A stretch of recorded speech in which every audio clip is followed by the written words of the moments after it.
Perkenalkan pertama, saya sendiri Divenda sebagai manajer. Saya Azanti sebagai sistem analisis pertama.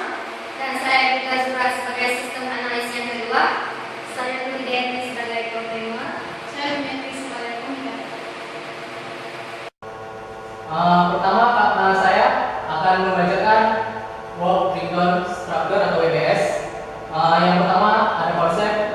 Pada tahap ini komunikasi dan manajer tim akan memulai kegiatan awal dengan persiapan rencana proyek, mengidentifikasi kebutuhan, fungsi spesifik serta resiko yang diperlukan untuk membangun sistem informasi ini.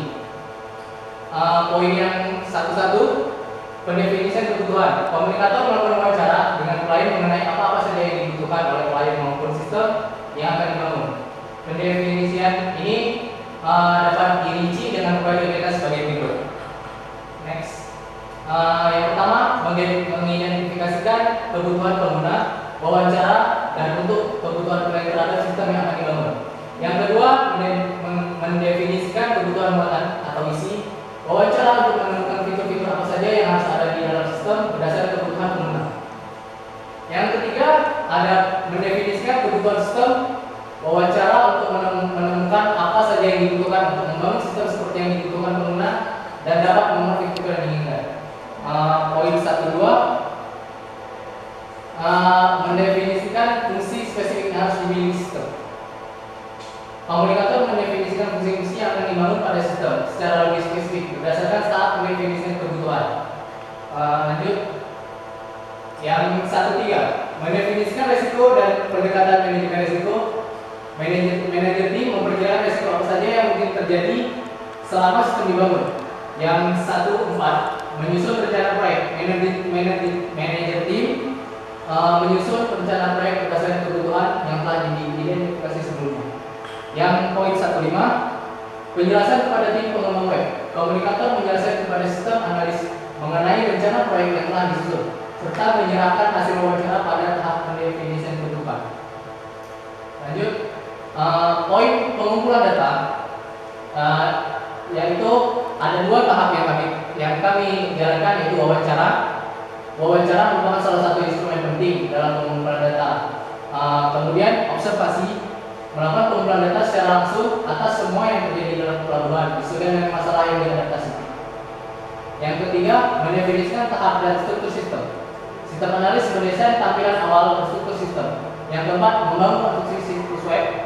Sistem analis mulai membangun sistem web berdasarkan desain yang telah dibuat sebelumnya. Kemudian memasukkan data-data yang lebih dikumpulkan pada tahap pengumpulan data dan menyelesaikan sistem. Kemudian yang terakhir, implementasi. Sistem analis melakukan uji coba langsung di pelabuhan Pulau Snowy untuk mengetahui apakah sistem yang berjalan sesuai keinginan atau tidak.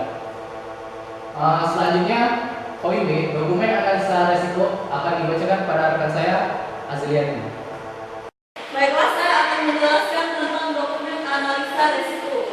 Kami mengidentifikasikan risiko yang mungkin terjadi selama pengerjaan proyek berdasarkan pekerjaan yang dilakukan.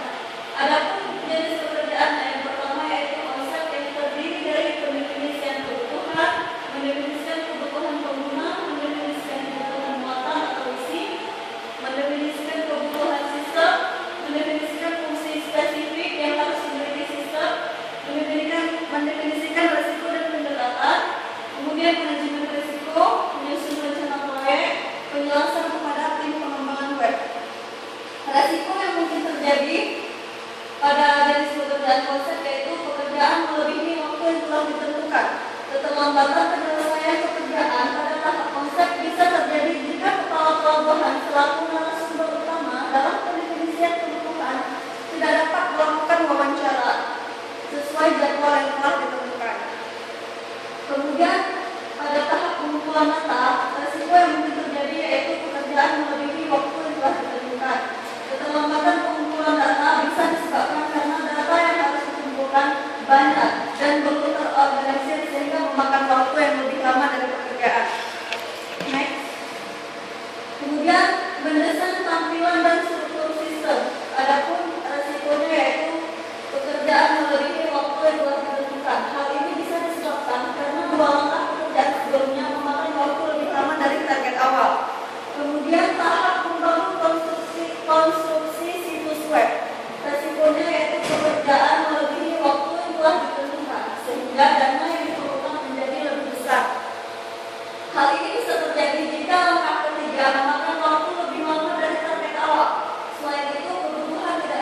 juga yang dapat muncul sewaktu-waktu ketika sistem sedang dibangun juga dapat menyebabkan biaya yang dibutuhkan pada tahap ini lebih besar.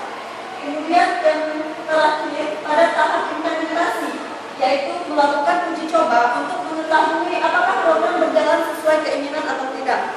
Risiko yang mungkin terjadi yaitu pekerjaan melebihi waktu yang telah ditentukan dan klien dapat dikenakan biaya tambahan. Dalam tahap implementasi sistem bisa saja tidak bekerja sesuai harapan klien sehingga memakan waktu yang lebih banyak untuk memperbaiki sistem. Namun jika sistem sudah bekerja sesuai keinginan awal klien dan klien ingin menambahkan atau mengubah sistem, maka akan dikenakan biaya tambahan. Selanjutnya akan dijelaskan oleh rekan kami, Jumiati. Dokumen analisa biaya dan sumber daya. Kami mengidentifikasi biaya dan sumber daya yang diperlukan dalam pembuatan proyek berdasarkan pekerjaan yang dilakukan pada work driven struktur. Maka sumber daya yang diperlukan hanya meliputi yaitu satu orang ketua tim yaitu manajer proyek, sistem analisis 2 orang, komunikator 1 orang, dan programmer 1 orang. Peralatan pendukung yang dibutuhkan meliputi yaitu komputer, persiapan infrastruktur, jaringan dan listrik. Yang kedua, perangkat keras dan piranti lunak. Jenis pekerjaan yaitu mengidentifikasi kebutuhan meliputi pengumpulan data, analisis dan dokumentasi. Sumber daya yaitu komunikator dengan biaya yang dibutuhkan sebesar Rp2.500.000. Pada tahap mendesain tampilan dan struktur sistem, yaitu sumber daya awal sistem analis dengan biaya sebesar Rp2.500.000. Pada tahap membangun konstruksi situs web, sumber daya awal programmer dengan biaya sebesar Rp4.000.000. Biaya implementasi oleh programmer dengan biaya sebesar Rp1.000.000 sehingga total biaya yang diperlukan yaitu Rp10.000.000. D. Yaitu dokumen timeline atau milestone dari proyek. Rencana pelaksanaan kegiatan dan jadwalnya sistem informasi pelabuhan untuk Bosmoen adalah sebagai berikut. Adalah selama 120 hari atau 4 bulan. Dengan rincian sebagai berikut. Jenis pekerjaan yaitu pendefinisian kebutuhan dengan jangka waktu itu dimulai dari hari pertama hingga 30 hari. Kemudian tahap kedua yaitu pengumpulan data dimulai dari hari ke-30 sampai hari 50. Pada tahap mendesain tampilan dan struktur sistem dimulai dari hari 50 sampai hari 70. Tahap membangun konstruksi sistem web dimulai dari hari 70 sampai hari 100 dan implementasi dimulai dari hari 110 dan sampai hari 120. Jumlahnya yaitu 120 hari ataupun 4 bulan. Baiklah, selanjutnya akan dibacakan oleh rekan saya yaitu Nur Hidayat. Selanjutnya yaitu kerangka ajuan kerja. Yang pertama latar belakang. Latar belakangnya yaitu di pelabuhan. Pelabuhan merupakan tempat yang terdiri atas daratan atau perairan dengan batas-batas tertentu sebagai tempat kegiatan pemerintahan dan kegiatan pengusaha yang dipergunakan sebagai tempat kapal bersandar, naik turun penumpang atau bongkar muat barang, berupa terminal dan tempat menampung kapal yang dilengkapi dengan fasilitas keselamatan dan keamanan pelayaran dan kegiatan pekerja pelabuhan serta sebagai tempat perpindahan intra dan antar moda transportasi. Sistem informasi kepelabuhan tersebut merupakan sistem informasi yang saling mendukung dan terkait, sehingga setiap kegiatan dan program kepelabuhanan yang dilaksanakan dan akan dilaksanakan dapat diketahui, dipahami, diantisipasi, dan dikelola dengan sebaik-baiknya. Yang kedua yaitu maksud dan tujuan. Maksud kegiatan membuat rancang bangun sistem informasi pelabuhan berbuku adalah merancang dan membangun sebuah perangkat lunak aplikasi yang mampu mengolah data barang yang masuk atau keluar, mengolah data penumpang yang relatif lebih singkat dan memudahkan para staf pegawai pelabuhan dalam penginputan dan pencarian data barang atau penumpang. Kerangka kerja pembangunan sistem informasi pelabuhan bertujuan untuk mendukung operasional pelabuhan, meningkatkan pelayanan kepada masyarakat atau publik dan mendukung berusaha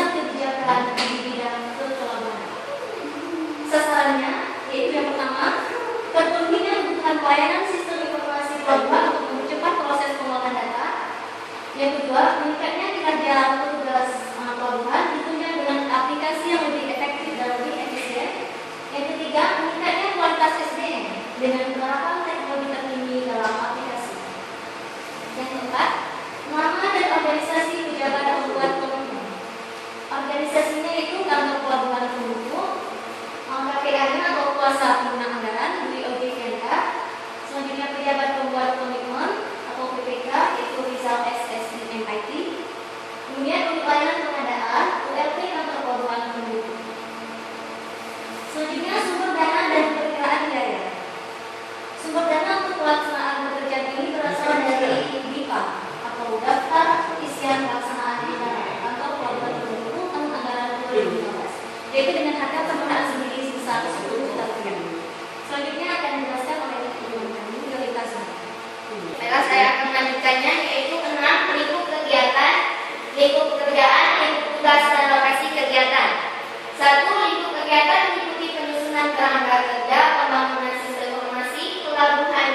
Pada pengembangan sistem ini menggunakan pemrograman Visual Basic dan Microsoft Access 2010. 2. Lingkup pekerjaan di atas dan lingkup tugas meliputi antara lain: A. Persiapan, B. Survei sistem, C. Analisis sistem, D. Desain sistem, E. Konsep dasar pembuatan sistem, F. Analisa implementasi sistem, G. Analisa penyelenggaraan sistem. 3. Lokasi kegiatan dilaksanakan di kantor pelabuhan Tungguku, Kota Losmame, Provinsi Aceh.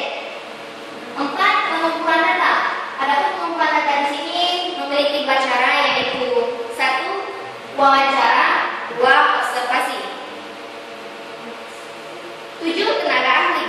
Adapun tenaga ahli yang kami tenaga ahli kerja yang dibutuhkan antara lain: 1 orang ketua tim yaitu manajer proyek, 2 orang ahli sistem analis, 1 orang komunikator, dan 1 orang programmer. Adapun suaranya yaitu yang diharapkan dari konsultan dalam penyusunan kerangka kerja pembangunan sistem informasi pelabuhan antara lain: 1. Menciptakan kerangka kerja pembangunan sistem informasi ke pelabuhan yang relevan dan akurat melalui data yang dinamis. 2. Kerangka kerja pembangunan sistem informasi pelabuhan harus mampu mengaitkan dan mengintegrasikan seluruh arus informasi ke pelabuhan dalam satu sistem yang terpadu. 3. Kerangka kerja pembangunan sistem informasi pelabuhan dapat menunjang proses pengembalian keputusan dalam proses perencanaan maupun pengambilan keputusan operasional pada berbagai tingkatan. D. Kerangka kerja pembangunan sistem informasi ke pelabuhan yang dibangun harus dapat meningkat daya bina. Dan E. Kerangka kerja pembangunan sistem informasi ke pelabuhan yang dibangun harus mempunyai kemampuan beradaptasi terhadap perubahan dan perkembangan di masa yang akan datang. Sedangkan yang F. Kerangka kerja pembangunan sistem informasi ke pelabuhan yang dibangun harus mudah dipergunakan oleh petugas ataupun user friendly. Dan 9. Laporan. Sebagai bertanggung jawab dari pelaksanaan pekerjaan pembangunan sistem informasi ke pelabuhan adalah adanya laporan yang diberikan secara bertahap sesuai dengan tahapan penyelesaian pekerjaan, yaitu ada tahapan-tahapannya itu: 1. Laporan pendahuluan, 2. Laporan akhir, 3. Pedoman atau manual operasional aplikasi. 10. Penutup. Demikian kerangka kerja ini dibuat sebagai panduan bagi para stakeholder yang terlibat dalam kegiatan rancang bangun sistem informasi pelabuhan Tungguku. Ini akan terlaksana sesuai dengan tujuan pembangunan sistem. Inilah hasil dari presentasi kami. Lebih dan kurang kami mohon maaf. Terima kasih atas perhatiannya.